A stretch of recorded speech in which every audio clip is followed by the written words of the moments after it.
Hello दोस्तों, मैं सुनील कुमार। आज हम मुगल साम्राज्य के बारे में बताने जा रहे हैं। वीडियो को शुरू से लास्ट तक देखें। कुछ कमी है तो कमेंट में ज़रूर बताएं। आइए हम देखते हैं मुगल साम्राज्य के बारे में। मुगल वंश का संस्थापक बाबर को कहा जाता है। मुगल वंश का जो संस्थापक बाबर था, बाबर का जन्म फरवरी 1483 ईस्वी में हुआ था। इनके पिता जी का नाम उमर शेख मिर्जा था। इनके जो पिताजी थे बाबर जी के, इनके पिताजी का नाम उमर शेख मिर्जा था। बाबर एक मुसलमानी शासक था, यह मुसलमान था बाबर। मुगल वंश का स्थापना तो बाबर ने किया, साथ ही में पदशाही की स्थापना भी बाबर ने ही किया था। पदशाही बाबर फरगाना की गद्दी पर 8 जून 1494 ईस्वी में बैठा। मात्र 11 साल की उम्र की अवस्था में बाबर फरगाना की गद्दी पर बैठा था। बादशाह की उपाधि बाबर को दिया जाता है, क्योंकि उसी के समय से आज जितने भी शासक हैं उनको शहंशाह या बादशाह के नाम से जाना जाता है। इसका स्थापना बाबर ने 1507 ईस्वी में किया। बाबर के 4 पुत्र थे। पहले बेटे का नाम हुमायूं था, दूसरे का कामरान था, तीसरे का अस्करी था और चौथे का हिंदाल नाम था। बाबर के 4 पुत्र थे। पहले का हुमायूं, दूसरा का कामरान, तीसरा का अस्करी और चौथे का हिंदाल नाम था। बाबर ने भारत पर 5 बार आक्रमण किया। बाबर ने भारत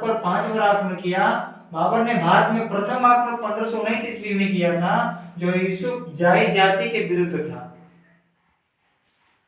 बाबर द्वारा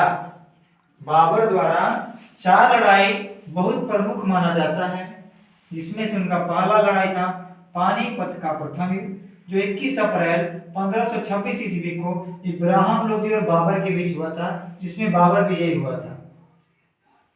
दूसरा युद्ध था उनका खानवा का युद्ध, जो 17 मार्च 1527 को हुआ था, इसमें राणा सांगा और बाबर के बीच हुआ। इसमें भी बाबर का ही विजय हुआ था। तीसरा लड़ाई चंदेरी का युद्ध हुआ था 29 जून 1528 ईस्वी में मेदनी राय और बाबर के बीच। इसमें भी बाबर ही जीता था। घाघरा का युद्ध 6 मई 1529 ईस्वी को अफगानों और बाबर के बीच हुआ। इसमें ही बाबर का जीत हुआ था। ट्रिक में कहा जाता है पानी पिया, खाना खाया, चंदेरी, घाघरा, यही वो 4 हैं जिनके नाम से युद्ध हुआ था।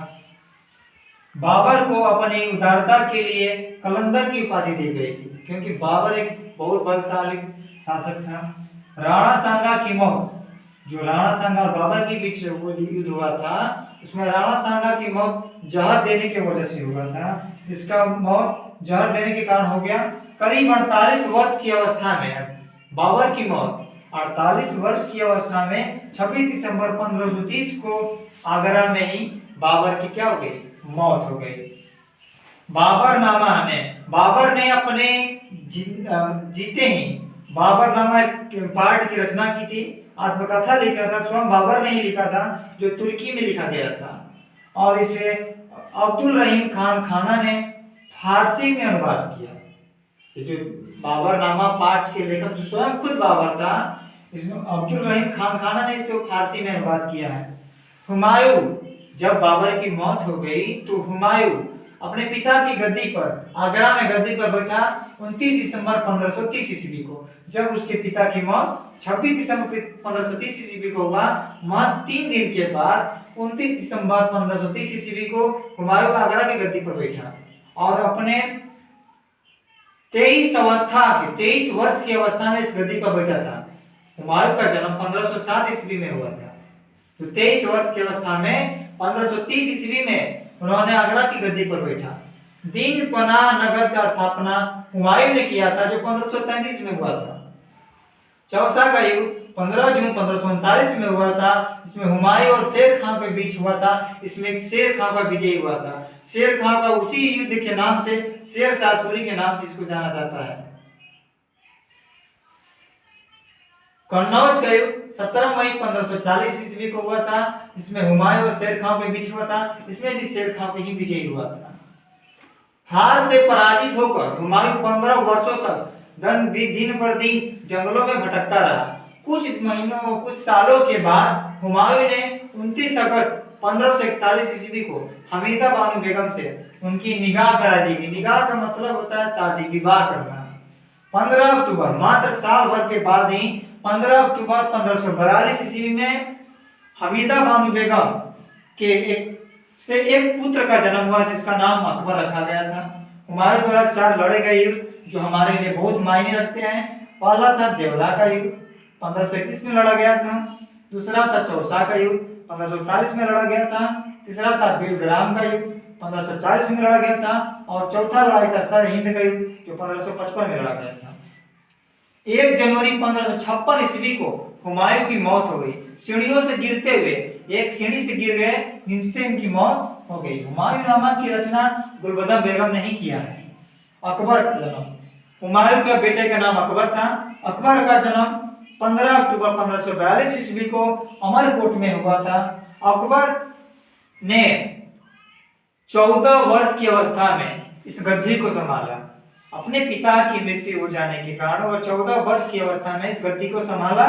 और अकबर ने ऐसे ऐसे युद्ध लड़ा, उनमें से अनेकों युद्ध हैं, परंतु उनमें से एक युद्ध मेवाड़ का युद्ध है जो अकबर का बहुत खास माना जाता है। इसमें अकबर ने मेवाड़ से जीतकर अपनी विजयी का विश्व तिरंगा झंडा लहराया। अकबर का राज्याभिषेक 14 फरवरी 1556 ईस्वी में हुआ था।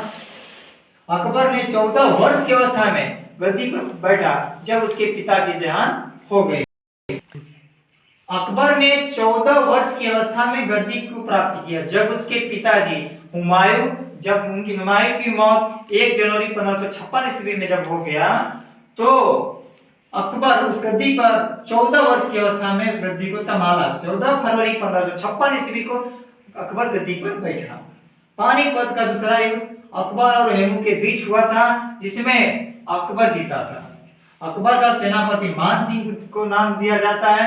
अकबर की खास बेगम जोधा बेगम थी, जिनसे एक पुत्र का जन्म सलीम हुआ था। सलीम का ही दूसरा नाम जहांगीर रखा गया था। जहांगीर का जन्म 1569 ईस्वी में हुआ है, जो महारानी जोधा के बहुत चहेते पुत्र थे। दीन-ए-इलाही धर्म अकबर ने चलाया था। मनसबदारी प्रथा अकबर ने चलाया था। कर को वापस करना बंद करना अकबर ने चलाया था। जोधा भाई, पंचमहल, फतेहपुर सीकरी, 4 बाग बनाने की प्रथा सब अकबर ने ही चलाई थी। अकबर की मौत 16 अक्टूबर 1605 ईस्वी में हो गया। अकबर की मौत 16 अक्टूबर 1605 ईस्वी में हो गया और इसे सिकंदराबाद में दफनाया गया। अकबर का मौत 16 अक्टूबर 1605 ईस्वी में हो गया और इनको सिकंदरा आगरा में जो पड़ता है उनको वहां पे दफनाया गया। अकबर के कुछ महत्वपूर्ण ऐसे कार्य हैं जो हम आपको बताना चाहते हैं। दास प्रथा का अंत अकबर ने 1562 ईस्वी में किया था। अकबर को हरमदन से मुक्ति 1562 में हुई थी। तीर्थ यात्रा कर समाप्त करना 1563 ईस्वी में किया था। जजिया कर समाप्त करना 1564 ईस्वी में किया था।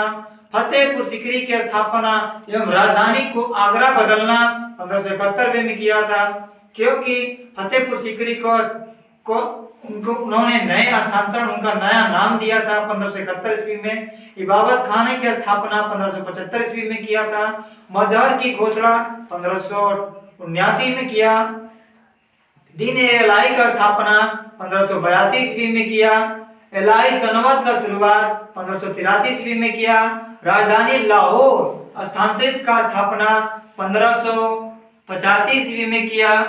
अकबर के दरबार के प्रसिद्ध चित्रकार अब्दुल समद था, जो बहुत ही माने जाने था। दीन-ए-इलाही धर्म का प्रचार पुरोहित स्वयं अकबर ने किया था। दीन-ए-इलाही धर्म स्वीकार करने वाला प्रथम एवं अंतिम हिंदू शासक राजा बीरबल था, जिसका उपनाम महेश दास के नाम से जाना जाता है। राजा बीरबल की पदवी दी गई, जो एक हमेशा अकबर के साथ रहता था। अकबर ने जैन धर्म के जैनाचार्य हरिविजय सूरी और जगत गुरु की उपाधि प्रदान की थी। अकबर ने शाही दरबार में एक अनुष्ठान के रूप में सूर्य प्रार्थना की भी शुरुआत किया था। और अकबर का मौत 16 अक्टूबर 1605 ईस्वी में हो गया। यही है हमारे मुगल वंश के कुछ महत्वपूर्ण लोग। अकबर के बेटे का नाम सलीम था, जिसका नया नाम उनको नाम दिया गया था जहांगीर। उनका जन्म 1569 ईस्वी को हुआ था। अकबर की मौत के बाद राजगद्दी को संभाला गया जहांगीर ने। अगर वीडियो अच्छी लगती है तो चैनल को सब्सक्राइब करें, लाइक करें और कमेंट में जरूर बताएं कि हमारे में त्रुटि कहाँ है। धन्यवाद।